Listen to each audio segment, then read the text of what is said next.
Il y a des humiliations qui claquent comme une porte qu'on ne rouvrira jamais. Pas de cris, pas de gifles, pas de drame théâtral. Juste une phrase, dite presque calmement, presque froidement, et tout bascule. Ce soir-là, Maria était dans la cuisine depuis des heures. Elle préparait le dîner avec ce soin presque invisible que certaines femmes mettent dans chaque détail, sans jamais attendre d'applaudissements.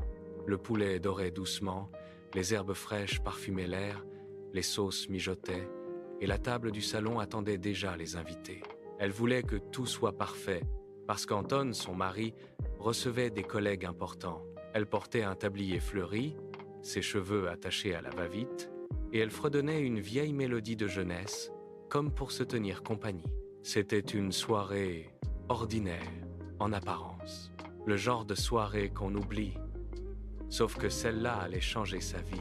Anton est apparu dans l'embrasure de la porte, desserrant sa cravate avec cette fatigue nerveuse qu'ont les hommes qui veulent paraître plus grands que ce qu'ils ressentent réellement. Il l'a regardée quelques secondes, puis il a dit d'un ton sec « Maria, il faut que je te parle ». Elle s'est retournée avec un sourire simple, sincère, le sourire d'une femme qui croit encore être chez elle, à sa place, dans son couple.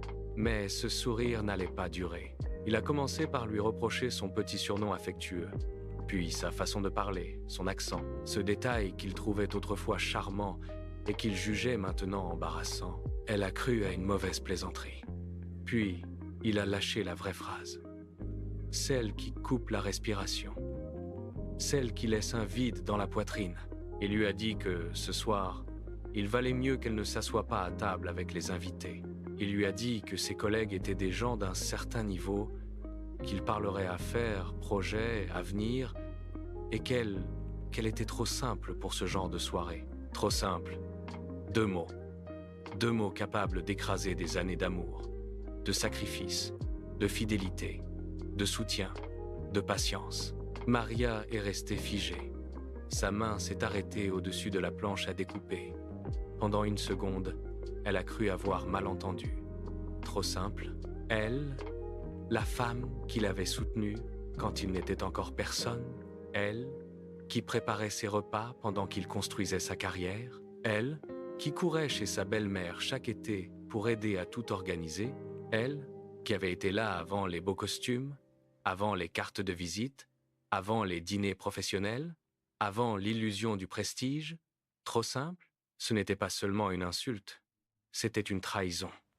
Une trahison nue, glaciale, sans maquillage. Elle a essayé de comprendre.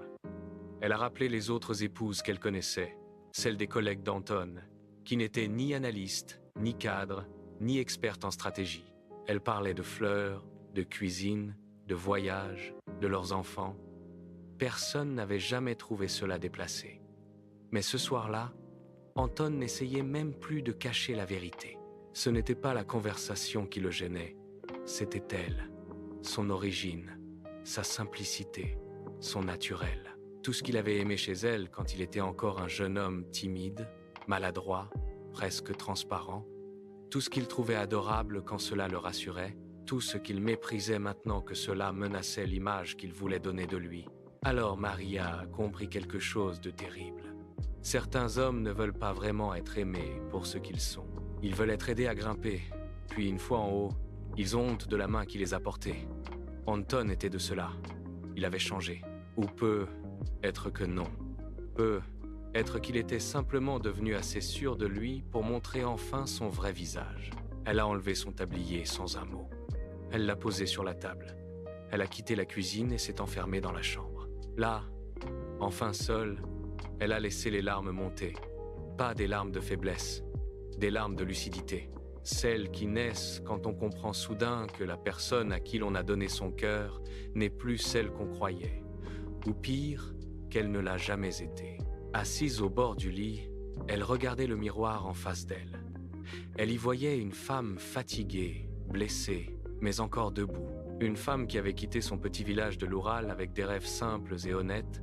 Une femme qui avait appris à cuisiner, à coudre, à travailler, à prendre soin des autres. Une femme qui n'avait jamais eu honte de ses racines. Pourquoi devrait-elle commencer aujourd'hui? simplement parce que son mari, grisé par sa réussite, avait décidé de réécrire leur histoire à sa manière. Les souvenirs ont déferlé. Son enfance dans ce petit coin tranquille, entre les maisons modestes, les jardins familiaux, les hivers longs et les étés qui sentaient l'herbe coupée. Là-bas, on avait peu, être pas beaucoup d'argent, mais on connaissait la valeur des choses. On savait ce que signifiait la loyauté, l'effort, la dignité. Adzi a 8 ans, elle était partie pour la grande ville avec une valise fatiguée et le rêve de devenir institutrice. Elle ne connaissait rien au monde brillant des grandes entreprises, des réceptions bien calibrées, des discussions sophistiquées. Mais elle savait écouter, aider, comprendre, aimer. Et c'est précisément comme ça qu'elle avait rencontré Anton. À l'époque, Anton n'impressionnait personne. Il n'avait rien du cadre sûr de lui qu'il essayait maintenant d'imiter.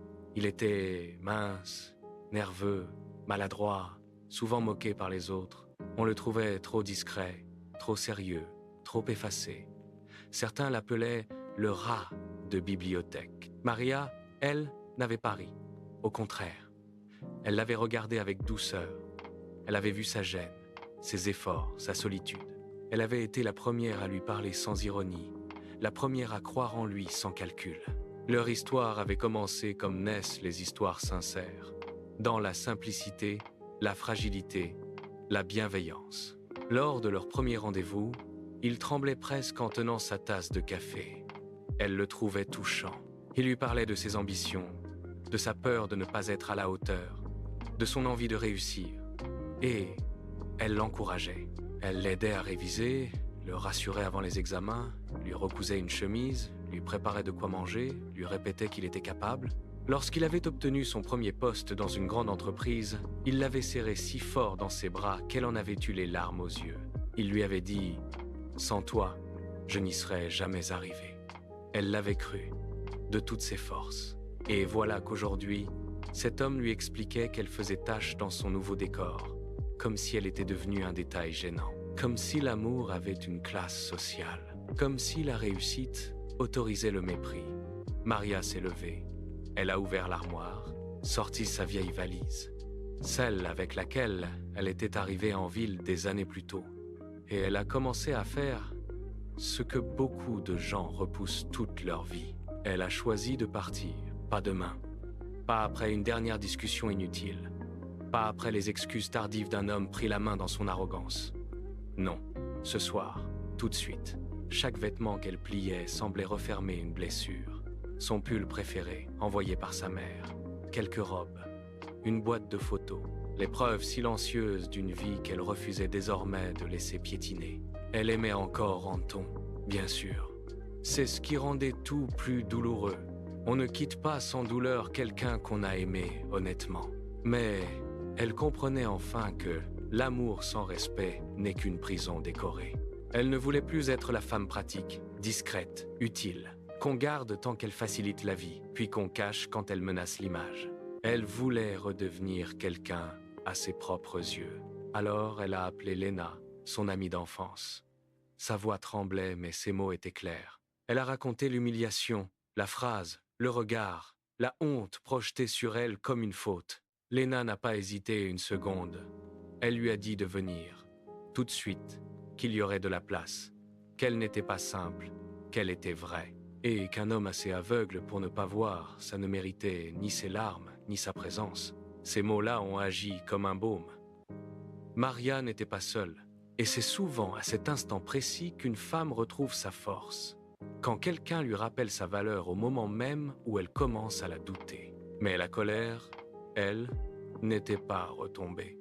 Car cette humiliation ne concernait pas seulement un dîner, elle concernait tout ce qu'elle avait donné, tout ce qu'on avait pris pour acquis. Alors, dans un élan mêlé de douleur et de dignité, Maria a pris son téléphone et elle a publié quelques lignes sur les réseaux sociaux. Pas un scandale, pas une vengeance, juste la vérité, nue, impossible à maquiller. Elle a écrit que son mari venait de lui dire qu'elle ne devait pas s'asseoir à table avec ses invités parce qu'elle était, selon lui, trop simple. Elle a écrit qu'elle avait soutenu cet homme pendant qu'il construisait sa carrière, qu'elle avait cuisiné pour ses amis, aidé sa famille, portaient leur quotidien à bout de bras, et qu'aujourd'hui, elle partait.